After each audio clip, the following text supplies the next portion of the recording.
को बंद हुए 4 साल हो गए थे, लेकिन किसी ने उस तरफ ध्यान ही नहीं दिया, क्योंकि सबको लगता था कि उस स्कूल में कोई भूतनी है। इसका कारण था स्कूल में हुई कुछ रहस्यमयी मौतें और रात को चीखने चिल्लाने की आवाजें, जिससे आसपास वाले लोग भी डर गए थे।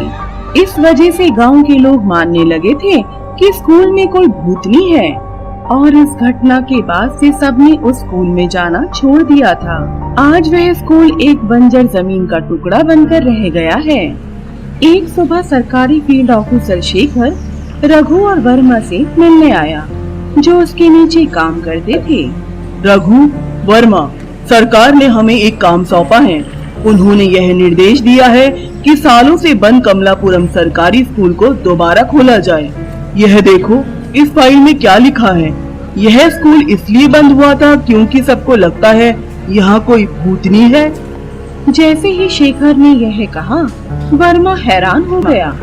क्या एक भूतनी की वजह से यह स्कूल बंद कर दिया गया? यह तो सच में हैरानी की बात है। हाँ, हमसे पहले वाले अधिकारियों ने तो यही लिखा है। एक बार वहाँ जाकर देखो तो सही कि आखिर बात क्या है।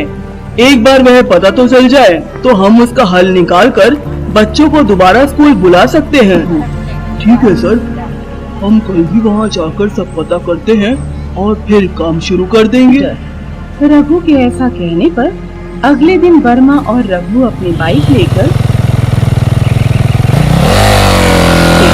कमलापुरम स्कूल पहुँचे। अंदर चले? मेरे ख्याल से हमें जल्दी नहीं मचानी चाहिए, पहले किसी से पूछ लेते हैं। ऐसा कहते ही उन्हें रास्ते में आता हुआ एक आदमी दिखाई दिया। रघु उसे रोकते हुए बोला, सुनो भाई, हम सरकारी ऑफिसर हैं, हमें इस स्कूल के बारे में कुछ जानकारी चाहिए। क्या तुम्हें इसके बारे में कुछ पता है?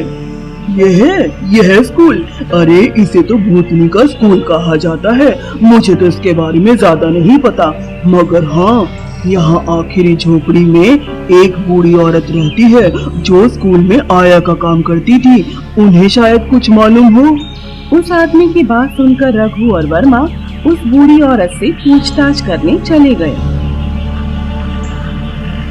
इस स्कूल में तो आसपास के बहुत से बच्चे पढ़े हैं, जिनमें से कई अपनी जिंदगी में बहुत अच्छा काम कर रहे हैं बेटा। लेकिन बदकिस्मती तो देखो, इस स्कूल को ही बंद करना पड़ा। स्कूल बंद करने की असली वजह क्या थी अम्मा?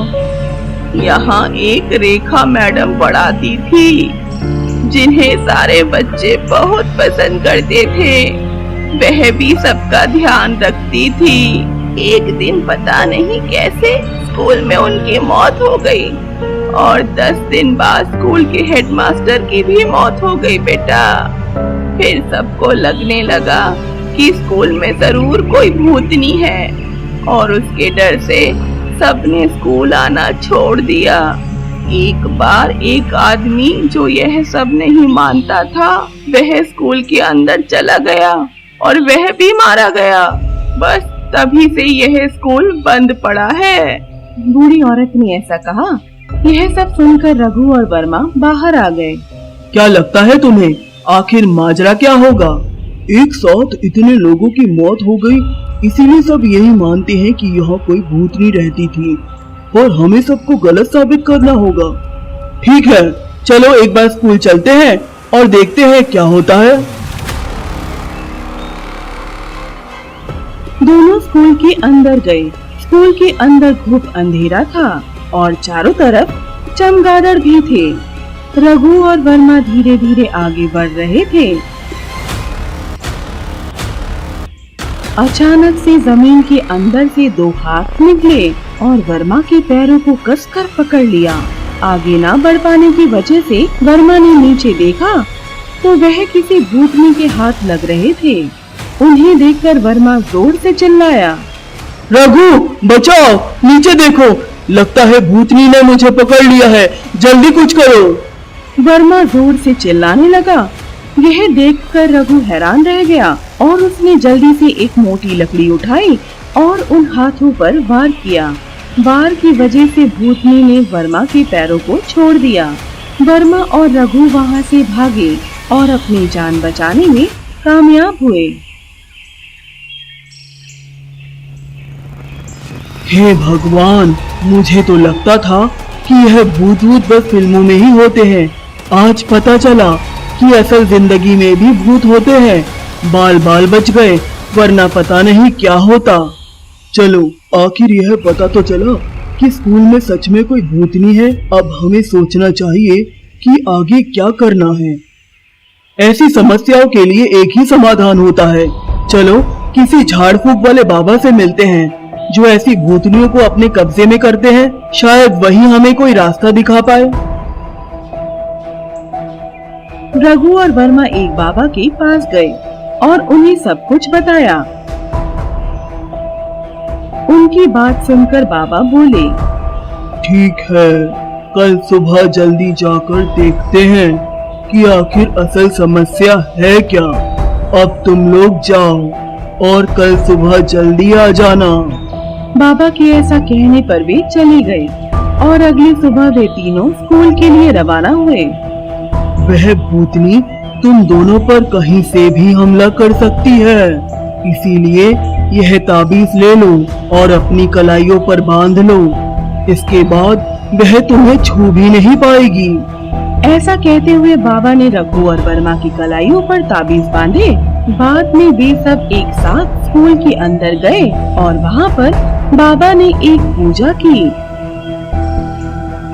थोड़ी ही देर बाद अचानक से वह भूतनी चिल्लाती हुई उनके सामने आ गई। भूतनी को देखकर रघु और वर्मा बहुत डर गए। तुम सब मुझे क्यों परेशान कर रहे हो? चले जाओ यहाँ से, वरना मैं तुम सबको मारकर तुम्हारा खून पी जाऊंगी। तुम ऐसा नहीं कर सकती। सीधा सीधा बताओ कि तुम इतने सालों से यहाँ पर क्यों रह रही हो, वरना मुझे मजबूरन तुम्हें यहीं पर बांध कर रखना पड़ेगा। बाबा के ऐसा कहने पर भूतनी बताने लगी कि उसके साथ क्या हुआ था। मेरा नाम रेखा है, मैं इस स्कूल की टीचर थी, मगर स्कूल का हेडमास्टर बहुत ही गंदा इंसान था और स्कूल की लड़कियों को गंदी नजरों से देखता था। एक दिन गुस्से में आकर मैंने उसे बोला। फ्लैशबैक शुरू। सर, मैंने आपकी गंदी करतूतें अपनी आंखों से देखी हैं। मैं आपको ऐसा बिल्कुल नहीं करने दूंगी और उच्च अधिकारियों से आपके खिलाफ शिकायत करूंगी। रेखा, यह तुम्हारा काम नहीं है। तुम अपने काम से काम रखो और शांति बनाकर रखो। हाँ, अगर मैं अपने लोगों का साथ नहीं दूंगी तो आप में और मुझ में क्या फर्क रह जाएगा? हेडमास्टर, मगर तुम जाओगी कहाँ? मैं तुम्हें खत्म कर दूंगा। नरेटर, ऐसा कहते हुए हेडमास्टर ने रेखा की गर्दन पकड़ी और उसे दबोचकर मार डाला। हेडमास्टर ने सबको यह विश्वास दिला दिया कि रेखा की मौत हार्ट अटैक से हुई है और ऐसा करके उस हेडमास्टर ने मुझे मार दिया और उसके बाद मैं और मैंने उसे स्कूल में मार दिया। भूतनी की यह बात सुनने के बाद वर्मा बोला, जो आपके साथ हुआ वह गलत था और उसके लिए आपने बदला भी ले लिया, लेकिन अब आप यह स्कूल छोड़कर क्यों नहीं जा रही हैं? अगर यह स्कूल खुला तो ऐसी घटनाएं फिर से होंगी और छोटी छोटी लड़कियों की जिंदगी बर्बाद हो जाएगी। इसीलिए मैंने यह स्कूल दोबारा नहीं खुलने दिया। और जब से यह स्कूल बंद हुआ है, गरीब बच्चे शिक्षा नहीं ले पा रहे हैं। अगर आप शांति से यहाँ से चली जाओगी तो बहुत से बच्चों को शिक्षा मिल जाएगी।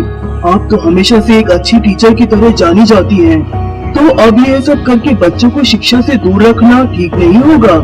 अब से हम पूरा ध्यान रखेंगे कि ऐसी घटनाएं दोबारा ना हो। मैं यह स्कूल नहीं छोड़ सकती, लेकिन मैं यहाँ रहकर बिना किसी को नुकसान पहुँचाए सब कुछ देखती रहूंगी। आप लोग स्कूल को दोबारा शुरू कर सकते हैं। अगर किसी ने फिर से कोई गलत हरकत करने की कोशिश की तो मैं उसे नहीं छोड़ूंगी। ऐसा कहकर भूतनी दीवार में समा गई। थोड़े दिनों बाद रघु और वर्मा ने सरकार को सूचित किया और स्कूल को दोबारा तैयार किया। उन्होंने यह भी साबित कर दिया कि स्कूल के अंदर कोई भूतनी नहीं है। और तब से आसपास के सभी बच्चे स्कूल में दोबारा आने लगे। 6 महीने बाद वह स्कूल फिर से पहले की तरह बच्चों की किलकारियों से गूंज रहा था। फिर एक दिन एक नए अध्यापक ने छात्रा को अपने ऑफिस में बुलाया और उसके कंधे पर हाथ रखकर बात करने लगा। देखो प्रिया, अगर तुम मेरा कहा मानोगी तो तुम सारे सब्जेक्ट्स में अच्छे नंबरों से पास हो जाओगी। एक बार सोच लो। और हाँ, अगर तुमने किसी को बताया कि मैंने तुमसे क्या कहा है तो मैं तुम्हारी सारी जिंदगी बर्बाद कर दूंगा। मैं ऐसा नहीं कर सकती सर, प्लीज अपना हाथ हटाइए।